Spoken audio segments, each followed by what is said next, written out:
человек подвергает жизни опасности, чтобы помочь львице родить на свет детеныша. Однако спустя мгновение случилось нечто потрясающее.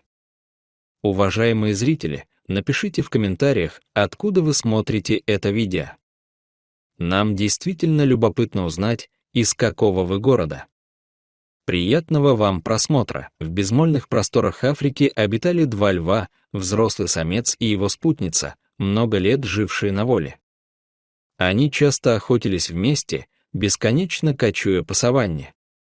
Однако по мере изменения климата существование становилось суровее, реки мелели, добычи оставалось все меньше.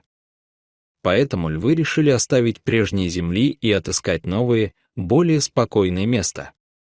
Они преодолели сотни километров, сталкиваясь с голодом и опасностями со стороны иных хищников. Каждую ночь самец бодрствовал, пока львица имела возможность немного отдохнуть и восстановить силы. По прошествии многих недель они учуяли запах свежей воды и следы диких зверей, которые вели к природному заповеднику Килама. Эта территория считалась одной из крупнейших охраняемых зон в регионе, славилась обширными пастбищами и разнообразной экосистемой. Оказавшись там, оба льва сразу стали исследовать местность, выискивая, где можно укрыться. Они замечали патрульные автомобили, сторожевые пункты и ограждения, но не осознавали их назначение. В это же время в заповеднике двое сотрудников, Бен и Элла, начали замечать признаки появления необычных визитеров. Бен был опытным водителем патруля, привыкшим ежедневно объезжать саванну для наблюдения за состоянием животных. Элла специализировалась на изучении поведения и тщательно отмечала любые перемены в жизни обитателей заповедника. Они очень удивились, обнаружив крупные львиные следы у главной реки. Решив вести наблюдение издали, они хотели удостовериться, что с новой парой не произойдет беды. По ночам самец часто ревел, помечая территорию, а львица, не освоившаяся на новом месте, была беспокойна и постоянно перемещалась. Бен и Элла молча наблюдали, фиксируя состояние здоровья и повадки пары. Хотя львы казались изможденными, у них еще хватало сил охотиться на мелкую дичь вроде антилоп. Элла обратила внимание, что львица иногда двигается медленно, и высказала предположение о ее беременности. Бен согласился. Он видел, что самец стал охранять подругу гораздо бдительнее.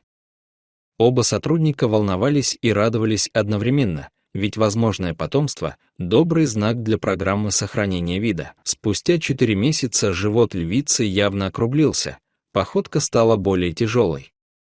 Бен подготовил в машине нужное оборудование на случай чрезвычайной ситуации. Элла продолжала внимательно следить, записывая периоды ее отдыха, питания и общее состояние пары. Все в заповеднике надеялись, что роды пройдут благополучно. Но возникло осложнение. У львицы начались тяжелые, затяжные роды, мучившие ее 2 суток. Оба льва метались, львица тихо стонала от боли, самец нервно расхаживал вокруг. Бен и Элла понимали серьезность момента и опасались, что без помощи львица может умереть. Однако ввести ей анестезию было нельзя, роды уже начались, и любое вмешательство могло навредить. Усыплять самца тоже было рискованно, львица могла испугаться, растеряться или даже напасть. Бен и Элла решили положиться на профессиональный опыт и собственную отвагу. Они подъехали ближе, внимательно следя за реакцией самца. Увидев машину, лев грозно заревел, его грива встала дыбом, он был настороже. Львица лежала, почти не двигаясь, тихо поскуливая в приступах боли. Элла прошептала, что медлить нельзя, иначе львица может погибнуть. Бен согласился, медленно выходя из автомобиля, не отрывая взгляда от львов. Элла шла за ним, держа в руках медицинский набор, включавший препарат, облегчающий роды. 2 людей и 2 льва оказались ближе, чем когда-либо. Самец прорычал и сделал шаг вперед, защищая подругу, но не напал. Возможно, он почувствовал отсутствие угрозы. Элла осторожно приблизилась и мягким голосом стала успокаивать львицу.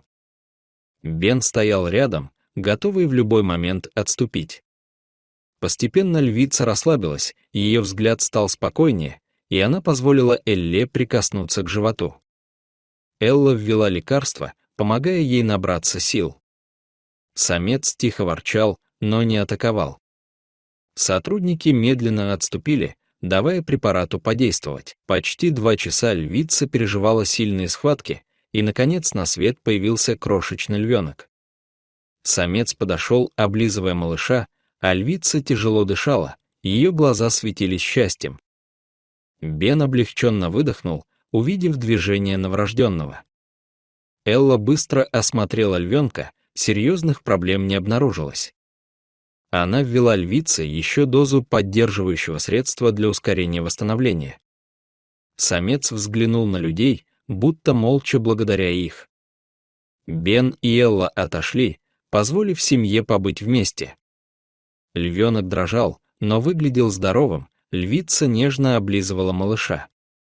Сотрудники наблюдали из машины, переполненные радостью. Они назвали самца Кан, львицу Мира, а львенка Рем. Кан означала сила, Мира, свет, Рем, новое рождение. Убедившись, что с Мирой все в порядке, Бен завел двигатель, а Элла продолжала наблюдать за львами. Машина медленно удалилась, оставив семью под ласковым ветром. На следующий день Кан и Мира стояли на склоне, наблюдая за патрульным автомобилем. Рем, еще совсем маленький, бегал рядом с матерью и иногда с любопытством поглядывал на людей. Самец больше не ревел при их приближении, между ними установилось взаимное доверие. Элла была уверена, что семья будет процветать под защитой заповедника. История Кана, Миры и Рема стала примером того, как человек и дикая природа могут найти взаимопонимание. Заповедник гордился этим удивительным событием. И каждый раз, замечая патруль, Кан, Мира и Рем поворачивали головы, словно говоря свое тихое «спасибо». Дорогие зрители, что вы думаете об этой истории? Поделитесь, пожалуйста, своим мнением в комментариях. А если вам понравилось это видео, ставьте лайк и подписывайтесь на наш канал. До новых встреч!